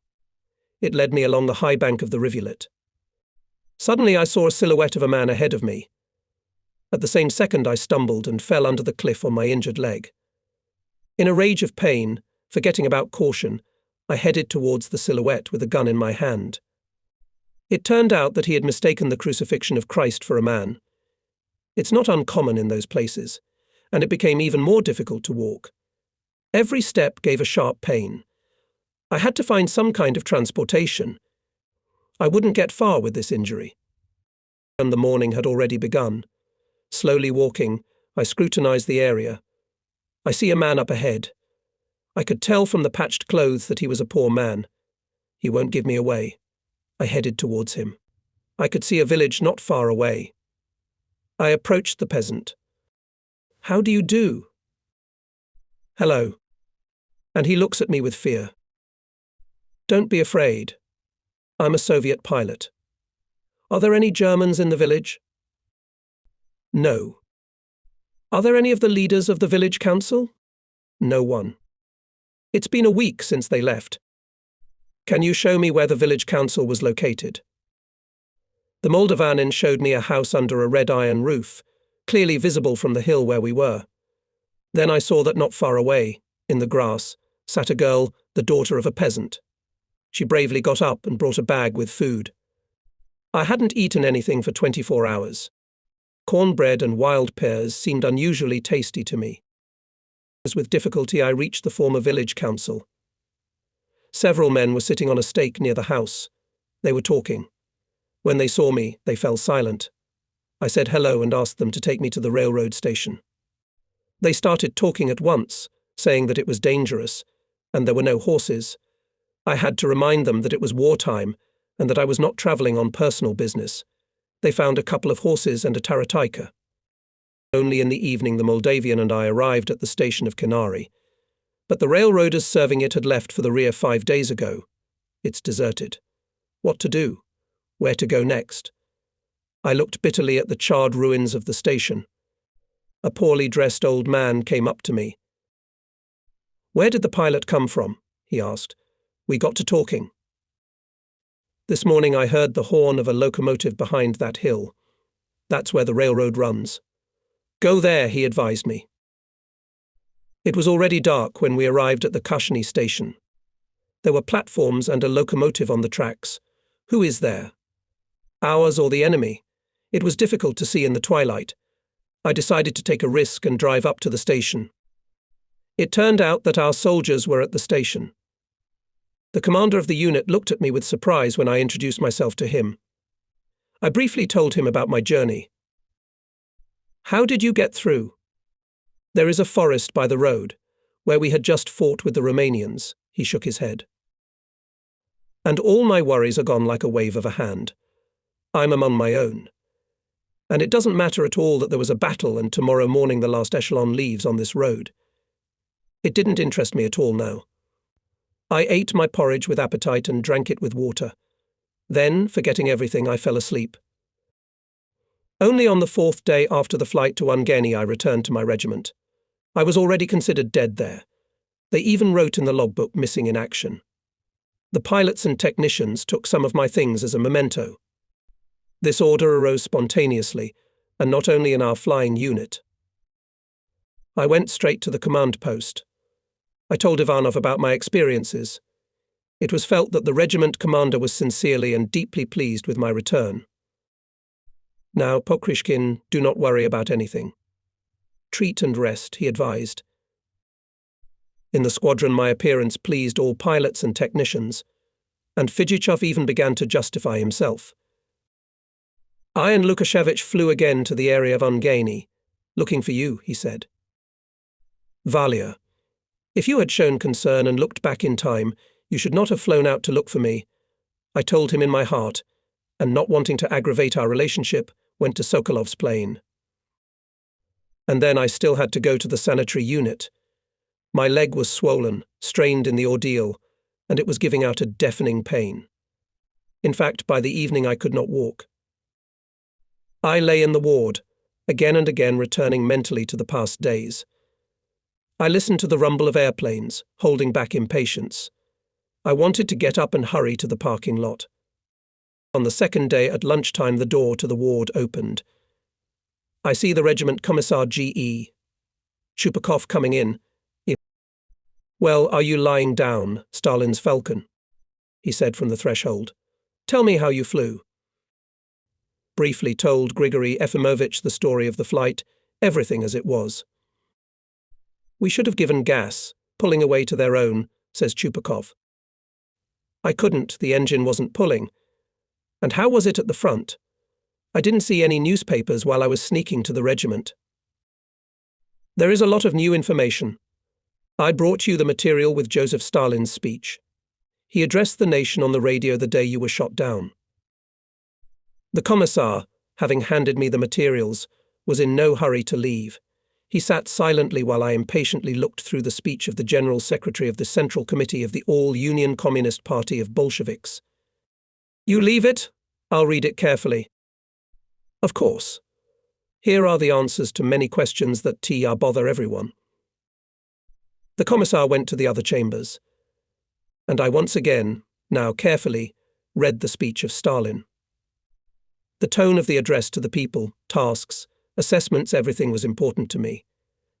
And when I put the material aside, the first and foremost thought that arose in my mind was addressed to myself: what should I personally do to fulfill the instructions of the party to strengthen the repulse of the enemy?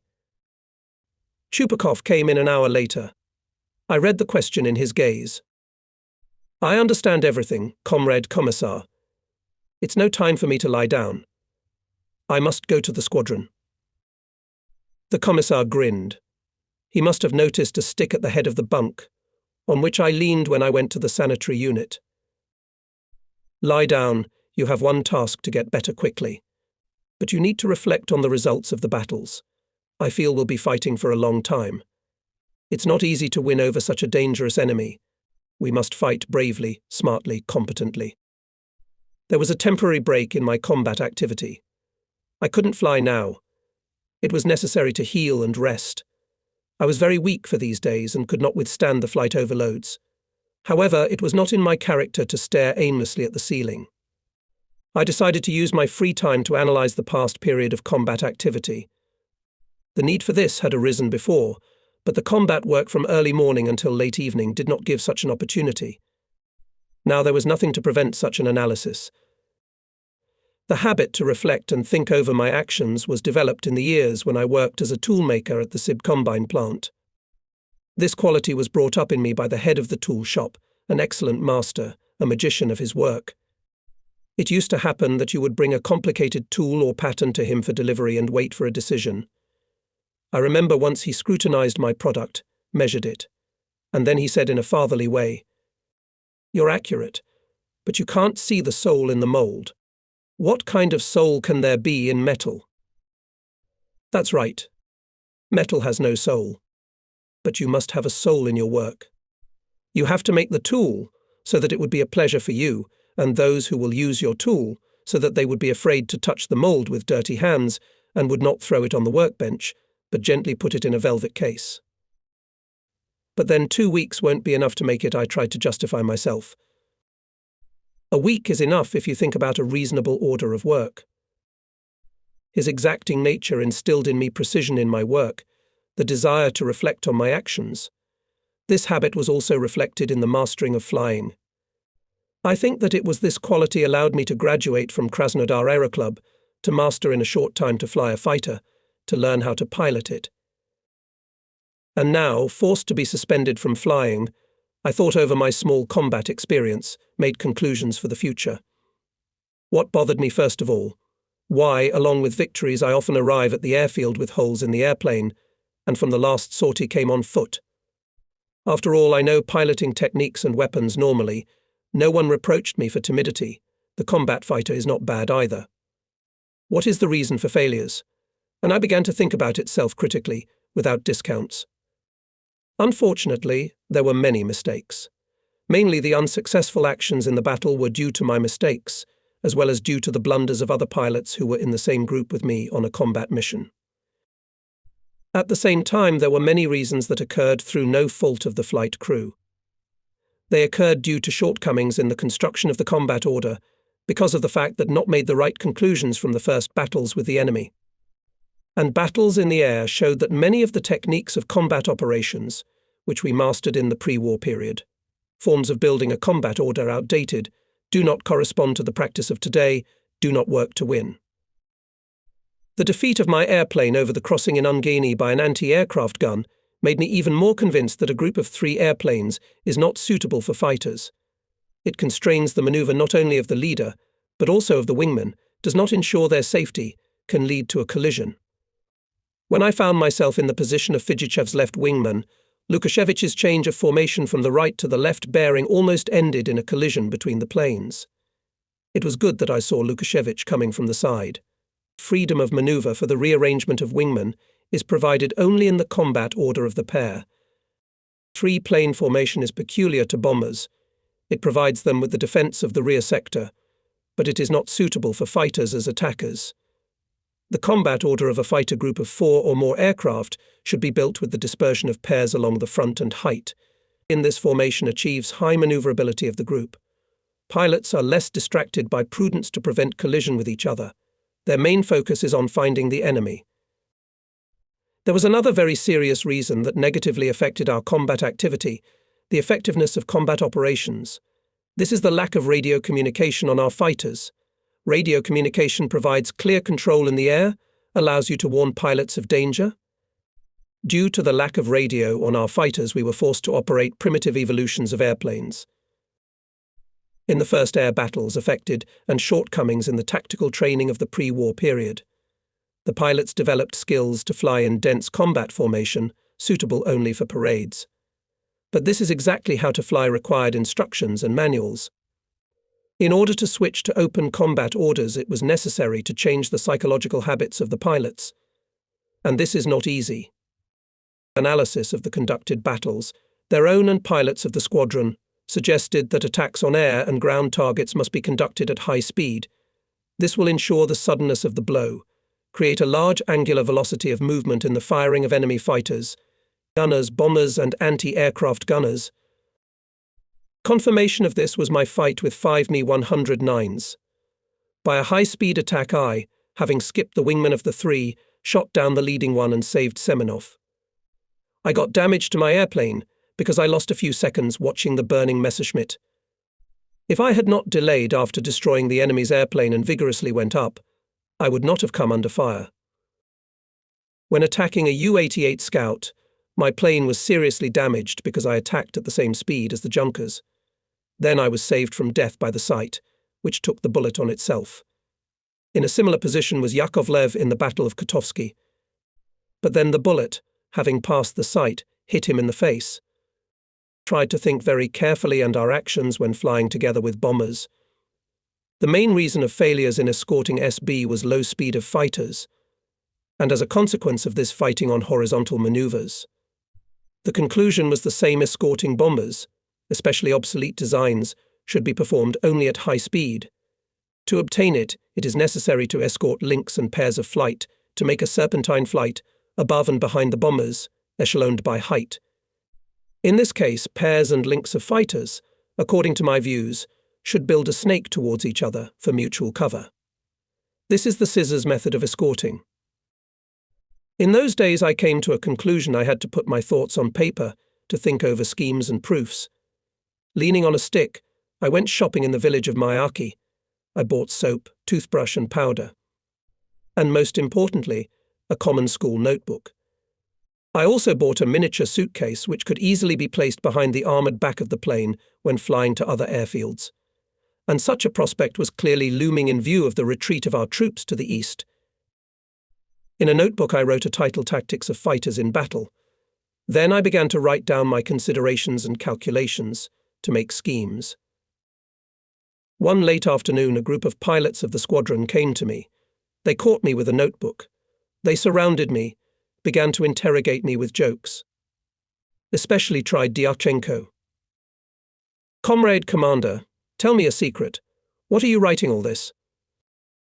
I draw some conclusions from my combat experience. What is this? A new novel, War and Peace. Everyone laughed, and Nazarov even reproached me.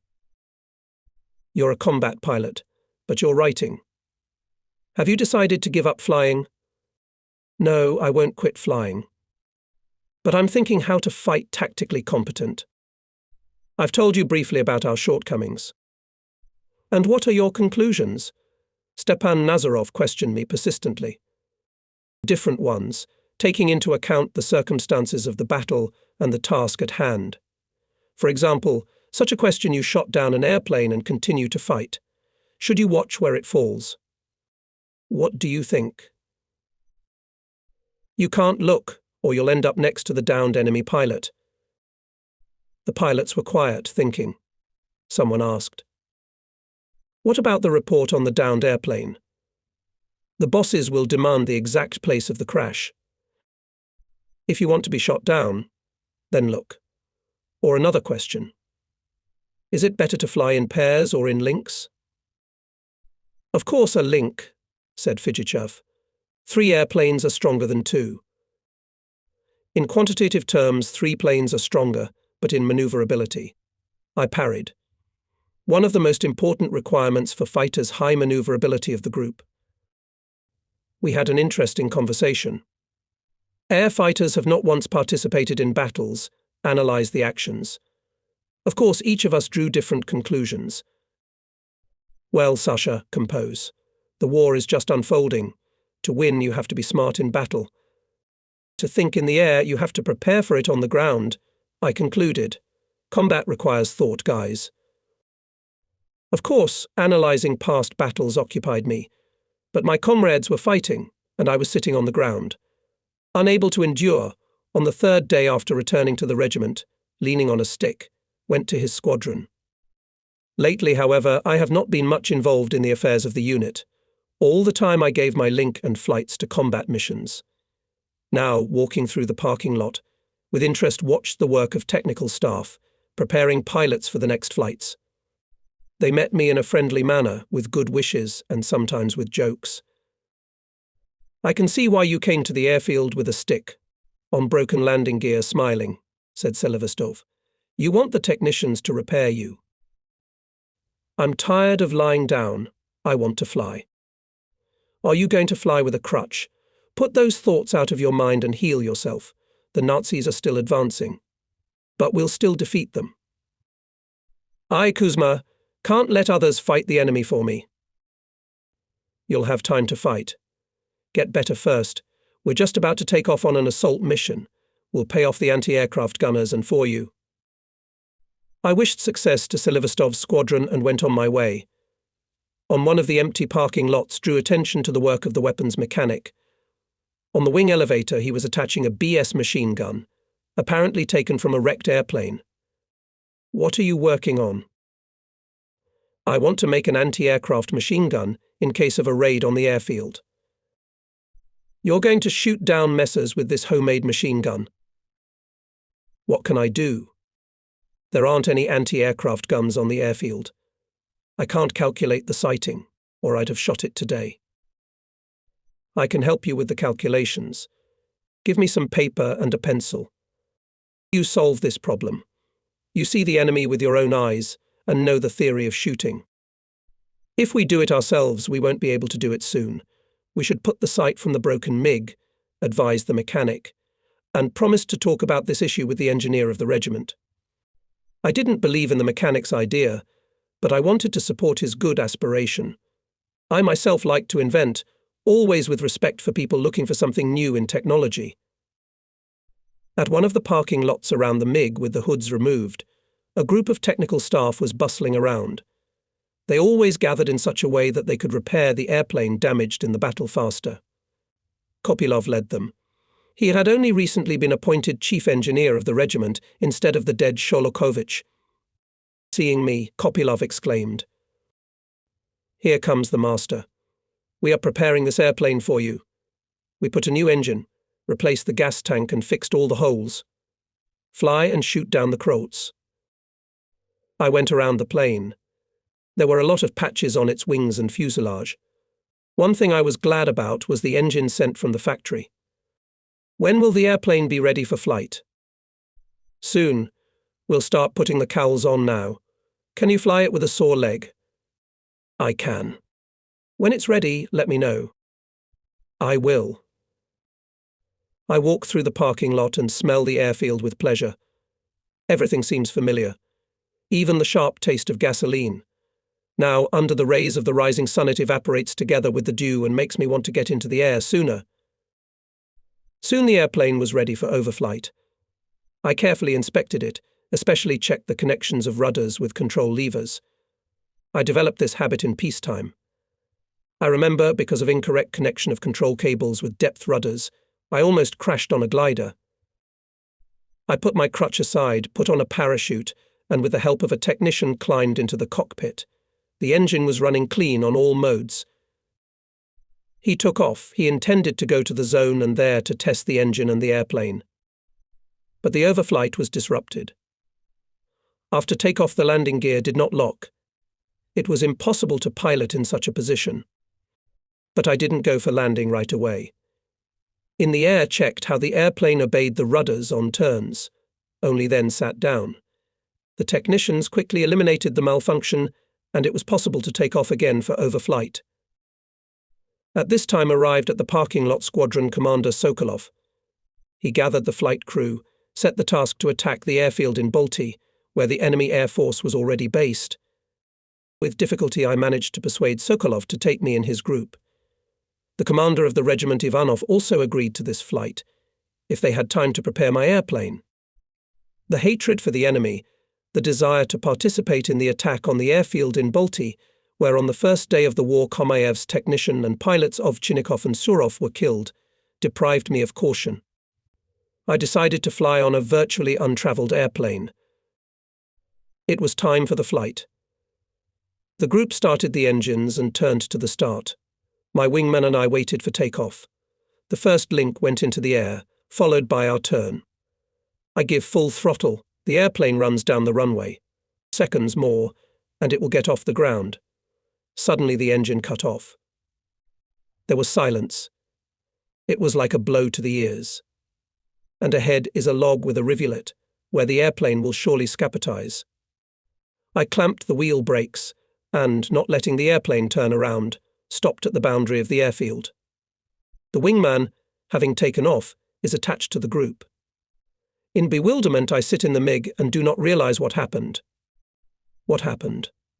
Why did the engine stop working? I ran my eyes over the instruments. There is gasoline. The ignition is on. The gasoline valve is turned on correctly. I see Ivanov pulling up in an MEMCA. He jumped up on the wing and asked, "Pokrishkin, what happened? Why did you stop taking off?" "I do not understand myself, Comrade Commander. Suddenly the engine cut off. Maybe I mixed up the gasoline valves and cut off the access to fuel." "No. The gasoline valves are turned on correctly." Ivanov looked at me and ordered, "Steer to the side. Quickly clear the landing strip." The commander spoke curtly. And it seemed to me that he thought badly about this case. I felt uncomfortable. The technicians came over. I saw in their eyes anxiety and doubt. They quickly pushed the plane with its tail forward into the corn. Soon Engineer Kopylov appeared. What happened? The engine stopped working. "Let me try." The engineer sat in the cockpit, started the engine, gave full throttle. The engine roared, ready to tear the airplane off the pads under the wheels. Kopylov gave me a thumbs up and turned off the ignition. He got out of the cockpit, came over. "Sasha, the engine works perfectly. Let me try it myself." I sat down in the cabin, and I was stared at with wary eyes. I started the engine and gave the throttle. The engine roared. Standing at the wing console, Kopylov grinned at me. I took off the throttle at low speed and again switched to maximum speed. Suddenly the engine cut off again. Kopylov immediately replaced me in the cockpit, but no matter how much I tried to start, the engine did not make a single revolution. We opened the center plane gas tank's fuel, as the technicians say, to the brim. We began to look for a malfunction. Knowing the MiG-3 well, I asked to check the fuel in the rear tank. After all, the gas pump takes fuel from it and injects it into the carburetor. Soon uncovered the cause of the engine failure. It turned out that when replacing the centroplane gas tanks, someone from the technicians incorrectly installed safety valves. Therefore, fuel from the centroplane tanks did not flow into the rear tank, which was used to power the engine. A small amount of fuel, leaking through the valves, flowed by gravity and for a while provided the engine. Technicians surrounded the airplane, began to eliminate the malfunction. I look at them and think here is another example of the rapid development of MiGs. I remembered Semenov's mistakes that led to his death. The mistake of an airplane technician could also end tragically. The regiment commander, having heard Kopilov's report on the reasons for the aborted takeoff, became furious. I've never seen him like that. Slacker. I'll court-martial him. He threatened the technician, almost killed the pilot and the airplane. And he understood better than any of us how his mistake could end. He stood confused, unable to utter a word in his defense. It is not him who should be judged, Comrade Commander, but those who sent us new planes late. He almost killed you, and you justify it, the commander responded to my remark. Kopylov assigned Vakhnenko to Pokrishkin's plane as a technician. Hearing this order, Vakhnenko smiled happily at me. We have a long-standing, friendly relationship with him. We eliminated the malfunction on the airplane relatively quickly. By this time, Sokolov's group returned from the mission. One airplane was not in its composition. The pilots told us what had happened. The strikes on this airfield in the previous days were carried out, as before, by separate links. This method could not bring tangible results, but alarmed the enemy. In anticipation of another raid, the enemy raised 18 fighters in the air. They met our group over the airfield. It was unprofitable to engage them in battle. Therefore the MiGs, dropping bombs from diving on the parking lots of enemy aircraft, took up air defense and began to leave in the eastern direction. During this period, the commander of the 3rd Squadron Nazarov broke away from the main group. He was immediately attacked by Messers. On the burning airplane, the pilot crashed into the ground. In the evening before leaving for the hostel, we gave our squadron the task to fly again tomorrow to attack the airfield in Balti. The division headquarters continued to maintain a schedule of raids on this target. In the morning, Sokolov gathered the flying staff, gave instructions on the preparation for a combat flight.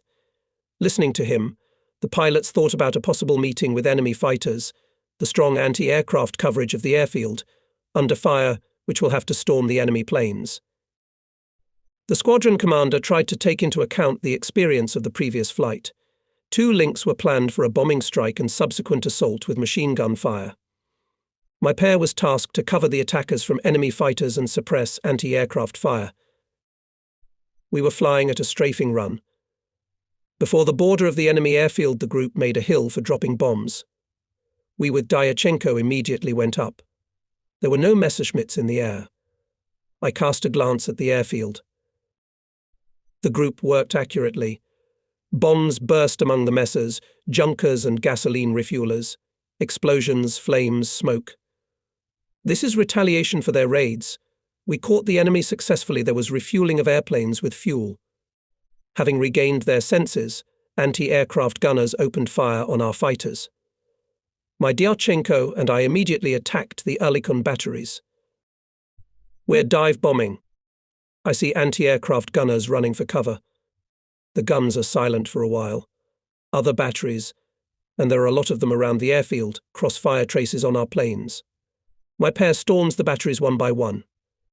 But we're outnumbered. We are not able to suppress anti-aircraft gunners. I notice that the Mi-109 started the engine, cut down on the start. I throw my MiG in a dive at him, take the Messer in the sight, and stitch it with a Q. In gaining altitude machine gun, anti-aircraft trace hits the wing console of my plane. But it stays in the air, and from the attacked Messer poured smoke. The pilot does not jump out of the cockpit, apparently wounded or killed. Miji make the last combat run. They have to take a course home at a glancing flight, and the enemy anti-aircraft guns continue to fire. We with Dyachenko dive on them, providing a safe departure from the airfield of our MiGs. I catch up with the group and see only 4 airplanes. Where are the other 2? I look around, no airplanes in the air. I turn back and look at the enemy airfield, but even above it there are no stragglers. And the anti-aircraft guns aren't firing. Apparently 2 MiGs were damaged and left earlier. Once again I look at the sky, not a single airplane. I'm catching up with the group, flying home, and the anxiety is increasingly overwhelming me. I'm trying to reconstruct in my memory all the dynamics of the assault. None of our airplane on the airfield did not fall. Consciousness does not want to accept the possible death of any of the pilots. I want to believe that they go somewhere aside or ahead of the 4 on damaged aircraft. Immediately after landing, I turn off and look at our parking lots. There are no airplanes Sokolov and Ovsyankin. We gathered as a group and had no time to share our thoughts before Ivanov arrived. He began to ask the pilots about Sokolov's pair. No one could report anything specific and reliable. According to scrappy data, could only assume that at the end of the assault pair, Sokolov began to move away from the airfield. It looked as if it was taking up a position to launch another attack, but no one saw them further away. And no wonder everyone was busy with the fulfillment of the combat task. The joy of a successful blow to the enemy was darkened. Sokolov and Ovsyankin were not with us. All the following days, having returned from combat missions, pilots were first of all interested in whether there were no reports about Sokolov and his partner, but the headquarters of the regiment and division had no data. However, we stopped storming the airfield in Balti. Other concerns appeared at the command. German and Romanian troops came to the Dniester near Bender. They began to accumulate there. Apparently they were preparing an attack on Odessa. North of Balta also the situation was tense. Therefore, thinned in its composition, fighter regiments of our division switched to these 2 directions. A day after our raid on the airfield of Balti, I was called VP Ivanov. Pokrishkin, take the squadron, ordered the regiment commander. And what about Sokolov? If he returns, he will go to me as deputy. And what will the division commander say? It's not your concern. Without a squadron commander, we can't. Take over and command. Yes, accept the squadron. Comrade regimental commander, may I make a few thoughts at the same time? If we keep fighting like this, we'll soon have no one to command. The war, Pokrishkin. Casualties are inevitable. We blame everything on the war. I couldn't help myself. The thing is that we are sent on missions in small groups. In such conditions it is difficult to suppress the enemy anti-aircraft gunners. And the enemy has a strong cover. Yes, you have flown and seen. I understand all that. That's why I'm sending you in groups of 6 or 8, not in separate units. I ask you to take this into account. Understood, Comrade Commander. Well, that's the deal. Now prepare the squadron for a flight to the airfield Razdelnaya. There, together with the 4th Air Regiment, you'll carry out missions. I'll be there by evening. Yes. I'll try not to disgrace my regiment. In Razdelnaya, squadron immediately received the task to attack enemy columns on the road from Kishinev to the Dniester, and my pair was ordered to cover a group of fighters of the 4th Air Regiment when they struck the Kishinev airfield. We approached the target at extremely low altitude. The group made a slide, dropped bombs on standing airplanes, and immediately left in the southern direction. My pair, as covering the group, should not have lingered over the airfield. But can you just leave with ammunition? Having dived steeply, we broke through the strong anti-aircraft fire and, passing into a gentle dive near the ground, hit the planes. I lit up the U-87s. Shaving our pair went to catch up with the departing 6. All returned without losses. This day and the next morning we all squadrons stormed the columns on the roads. To avoid losses, we acted in full squadron, just as we did in Sinseri. On the second day, in the evening, Ivanov gave me an unexpected task. North is very alarming situation. Prepare your squadron to escort the bombers familiar to you. Su-2s? It's good that you remember, Viktor Petrovich grinned. Now try to justify yourself to them. They will go to bomb the crossings in Mogilev-Podolsky. Your group is a strike group. Meet over the airfield in Kotovsky. The flight is immediate. Permit me to fly in 2 pairs. You'll fly in 3s. I can't give you more. There are a lot of other tasks, but not enough airplanes. I wish you success.